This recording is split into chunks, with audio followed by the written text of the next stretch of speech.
বিকেল 3টার সময় ক্রিকেট খেলছিলাম। হ্যাঁ, তো প্রতিদিন ফলো করতাম। ওই বিকেল 3টের সময় মানে পাশের গ্রাম থেকে কয়েকটা মেয়ে কোচিংয়ে যাইতো। হ্যাঁ, তো প্রতিদিন ফলো করতাম, দেখতাম যে সেই মেয়েটাও আমাকে দেখতো, কিন্তু কোনো কথা হতো না। আমি মানে এমনি ভালো লাগা কাজ করতো, বাট মাথায় কোনো কিছু আসে নাই। হ্যাঁ, তো একদিন ক্রিকেট খেলা শেষ করে আমি বাসায় যাচ্ছিলাম। ঠিক সেই সময় আমার একটা ভাস্তি আমাকে বলে, চাচ্চু দাঁড়াও। এরপর আমি রাস্তার মধ্যে মানে দাঁড়িয়ে পড়লাম। তারপরে আমার ভাস্তি এসে বলল, ওই দেখো চাচ্চু, ওই মেয়েটাকে দেখতে পাচ্ছ? এরপর আমি ডান পাশে ঘুরে দেখলাম যে সেই মেয়েটা, যেই মেয়েটাকে আমি প্রতিদিন ফলো করি, মানে দেখি জাস্ট যে কোচিং যায় 3টার সময় আর আমরা ক্রিকেট খেলি, মানে এমনি শুধু দেখি। তো দেখলাম যে সেই মেয়েটার কথা বললো। এরপরে বললাম যে হ্যাঁ দেখতেছি, কেন, কি হয়েছে? তখন আমার ভাস্তি বললো, আচ্ছা তুমি কি ওর সাথে রিলেশন করবা? ওই মেয়েটা তোমাকে অনেক পছন্দ করছে। এই কথা আমার ভাস্তি আমাকে বলে। হ্যাঁ, সেই কথাটা শুনে না আমি থমকে গেলাম। মানে আমি কখনো এগুলো ভাবিও নাই, বা প্রেম ভালোবাসা কি জিনিস আমি মানে বুঝিও না। হ্যাঁ, তো তারপরে আমি ভাস্তিকে বললাম, আচ্ছা ঠিক আছে, আমাকে একটু সময় দে, আমি আমি ভেবে উত্তর দিয়ে দিব। হ্যাঁ, তো তারপরে প্রায় বেশ 2 দিন ভাবলাম।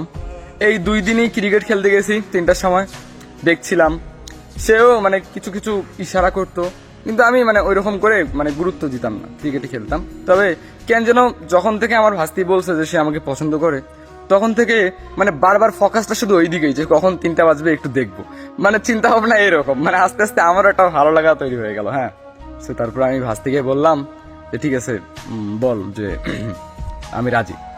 তো তারপরে সে আমাকে চিঠি দিত, আমিও তাকে চিঠি দিতাম। আমি প্রথম চিঠিতে লিখেছিলাম, আসসালামু আলাইকুম, আচ্ছা আপনার নামটা কি জানতে পারি? আর আমাকে ভালোবাসার কারণটা কি? আমি কি এমন জিনিস যে আমায় ভালোবাসতে হবে? এরপরে সে চিঠিতে লিখে দিছে, ওয়ালাইকুম আসসালাম, আসসালামু আলাইকুম, আমার নাম রুম্পা, আপনার নাম কি? আর আপনাকে ভালোবাসার কারণ কি সেটা জানি না, তবে আপনাকে দেখলে না একটা অন্যরকম অনুভূতি ভিতরে কাজ করে।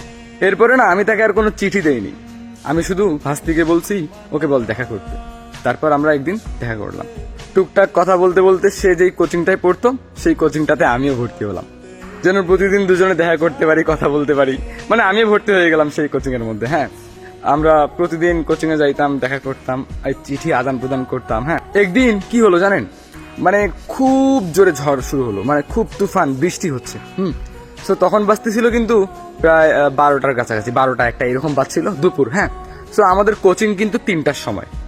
তো খুব বৃষ্টি হচ্ছে, আমি ফোন চালাচ্ছিলাম এমনি। তো তখন হঠাৎ করে না আমার গেটের মধ্যে ঠুকঠুক আওয়াজ। এরপর আমি খুললাম গেটটা, খুলে দেখলাম যে আমার ভাস্তি আর রুম্পা ছাতা নিয়ে আসছে, একটা ছাতার মধ্যে দুজন আসছে। হ্যাঁ, এসে আমাকে বললো, চাচ্চু কোচিং যাবা না? তাড়াতাড়ি বের হও, চলো কোচিং যাই, বৃষ্টি যদি আরো পরে জোরে আসে তখন কিভাবে যাব? এরকম করে ভাস্তি বললো। তো আমি রেডি হয়ে নিলাম যে আজকে কোচিং অনেক লেট আছে, মানে একটু সময় দিতে পারবো। তো তারপরে আমি একটা ছাতা নিলাম, ছাতা নিয়ে আমরা হাঁটতে হাঁটতে আস্তে আস্তে কোচিং এ গেলাম। কোচিং তো 3টার সময়, আর রুমের চাবিও তো আমাদের কাছে নাই। তো আমরা বারান্দার মধ্যে না বসে আড্ডা দিচ্ছিলাম, আমাদের কাছে ছাতা ছিল 2টা। তো তখন না রুম্পা, মানে আমার প্রিয় মানুষটি, আমাকে বললো, আচ্ছা চলো না ওইদিকে একটু হেঁটে আসি।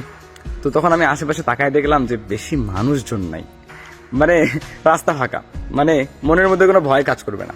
তারপরে আমার ভাস্তিকে একটা ছাতা দিলাম, আর আমরা দুজন মিলে একটা ছাতা নিলাম। তো তারপরে আমরা বৃষ্টির মধ্যে হাঁটা শুরু করলাম, নির্জন রাস্তা, বৃষ্টি পড়ছে টিপটিপ, সে আর আমি একই ছাতার তলে দুজন পাশাপাশি হেঁটে হেঁটে যাচ্ছি, একটা অন্যরকম অনুভূতি কাজ করতেছে। তবে দুজনেই সাইলেন্ট হয়ে শুধু হাঁটতেছিলাম, মানে দুজন কি বলবো আসলে ভাষা খুঁজে পাচ্ছিলাম না। আর ভাসতে ছিল আমাদের পিছনে। তো কিছু দূর হাঁটার পর না রাস্তার দিকে আমি খেয়াল করে দেখতে পারলাম যে একটা সাপ, মানে বিশাল একটা সাপ শুয়ে আছে রাস্তার মধ্যে। তো আমি তো চমকে গেলাম সাপটা দেখে, কিন্তু রুম্পা আর ভাসতে দেখেনি।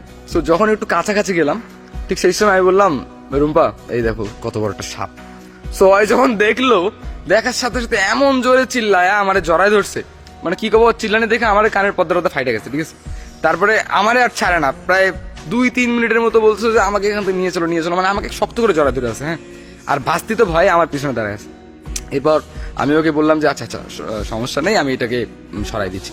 তারপর মানে ছাতা দিয়ে একটু নাড়ানাড়ি করতে সাপটা চলে গেল। সেরপরে বললাম আচ্ছা এত ভয় পাওয়া লাগে? তো তারপরে আর বেশিক্ষণ থাকিনি, কিভাবে যেন সময়গুলোও চলে গেল, 3টা বাজলো, আবার কোচিংয়ে নিয়ে গেলাম। তবে সে যখন আমায় জড়িয়ে ধরছিল না, তখন অন্যরকম একটা অনুভূতি কাজ করেছিল আমার ভিতরে। আসলে আমি তাকে খুব ভালোবাসতাম, আর সেও আমাকে খুব ভালোবাসতো। এইভাবে কেটে গেল 2-3 বছর। ঠিক আছে, তো 2-3 বছর পর কোচিং এর মধ্যে আমাদের যে টিচার ছিল, সেই টিচার একদিন বলল, আচ্ছা তোদের দুজনকে আমার খুব সন্দেহ লাগে। শুনলাম তোরা দুজন নাকি রিলেশন করিস, মানে দুজন দুজনকে ভালোবাসিস, কোচিং এ আসার নাম করে নাকি তোরা বাইরে ঘুরিস। আর সেই টিচারটা ছিল মানে আমাদের এলাকার, হ্যাঁ, সে খুব শাসন করলো এবং আমাকেও খুব মারলো এবং কি রুম্পাকেও খুব মারছে। কিন্তু ওই রুম্পা টিচারের সামনেই বলছে আমি ওকে ভালোবাসি, দরকার হলে আমি আপনার কোচিং ছেড়ে দিব, কিন্তু আমাদের দুজনকে আপনি আলাদা করতে পারবেন, এইরকম করে সে বলেছিল। তো যাই হোক, এরপরে আবারও দিন যেতে লাগে। তো হঠাৎ করে একদিন মানে ওর সাথে আমার একটা বিষয় নিয়ে কথা কাটাকাটি হয়, হ্যাঁ। সো কথা কাটাকাটি হওয়ার পর সে আর আমাকে মেসেজ করে না। আর আমিও ভাবি যে ও যদি আমাকে মেসেজ না করে তাহলে আমি কেন মেসেজ করতে যাবো। ওর রাগ থাকতে পারে, আমার রাগ থাকতে পারে না, বারবার কি আমাকেই রাগ ভাঙাতে হবে? আমি ওর মেসেজ দেইনি। তো এইভাবে 2-3 মাস কেটে যায়। তো 2-3 মাস কথা হয় নাই আমাদের। তো 2-3 মাস পর মানে শুনতে পারলাম যে তার নাকি বিয়ে ঠিক হয়েছে। এই কথাটা শুনে আমার এতটা খারাপ লাগছে যে সে কি পরিমাণ রাগ নিয়েছিল আমার প্রতি, রাগ নাকি অন্য কিছু সেটাও আমি বুঝতে পারতেছিলাম না। সে আমাকে এত ভালোবাসলো, বাট হঠাৎ করে এই বিষয় নিয়ে মানে এরকম করে কথা অফ হয়ে যাবে এটা আমি কখনো ভাবতেও পারি না। তো এরপরে সে আমার সাথে কন্ট্যাক্ট করে, বলে যে আমি তোমাকে ছাড়া অন্য কাউকে বিয়ে করবো না। সে অনেক কথা দেয়, হ্যাঁ।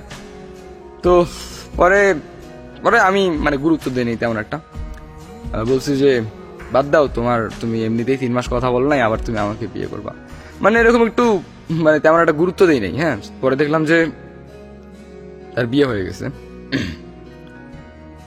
এভাবেই আমি হারাই ফেলি আমার প্রিয় মানুষটাকে। মানে আমি এটা কখনো ভাবতেও পারি নাই, মানে এত মানুষ জানলো, এত বিচার হলো, এত কিছু স্যাক্রিফাইস করলাম, দিন শেষে তাকেই হারিয়ে ফেললাম। মানে আমার সাথেই এমনটা হলো। যাই হোক, যা ভাগ্যে লেখা ছিল তাই তো হবে, তাই না? দোয়া করি সে যেখানেই থাকুক না কেন ভালো থাকুক, আমি তাকে দূর থেকেই ভালোবাসবো। আজকে সে এক বাচ্চার মা। বিষয়টা যখন ভাবি না, আচমকাই চোখ দিয়ে পানি চলে আসে। মানুষটা আমাকে কত ভালোবাসছিল, আমিও কতটা ভালোবাসছিলাম, কিন্তু আজকে সে অন্য কারো। সো গাইস, বলুন গল্পটি কেমন লাগলো? আশা করি অনেক ভালো লাগছে। এই গল্পটি হচ্ছে এই জীবন চৌধুরী ভাইয়ের। ওকে, সো গাইস, সবাই ওনার আইডিটা ঘুরে আসবেন, নিচে অবশ্যই ওনার কমেন্ট পেয়ে যাবেন, সবাই ওনাকে ফলো করবেন, সাপোর্ট করে দিবেন। ওকে, গল্পটা কেমন লাগলো তা কমেন্ট করে জানিয়ে দিবেন। আর আপনাদের যদি কারো গল্প থাকে তাহলে অবশ্যই আমাকে জানাতে ভুলবেন না। খুশি হয়ে টুকটাক পেমেন্ট করে দিবেন, আমি আপনাদের গল্পটা শেয়ার করে দিব। যারা যারা ভিডিওটা দেখলেন, যারা যারা আমাকে ভালোবাসেন, তারা প্লিজ ভাইয়ের আইডিটা থেকে ঘুরে আসবেন এবং একটু সাপোর্ট করে দিয়ে আসবেন। ওকে, দেখা হবে নতুন কোনো গল্পে। আল্লাহ হাফেজ।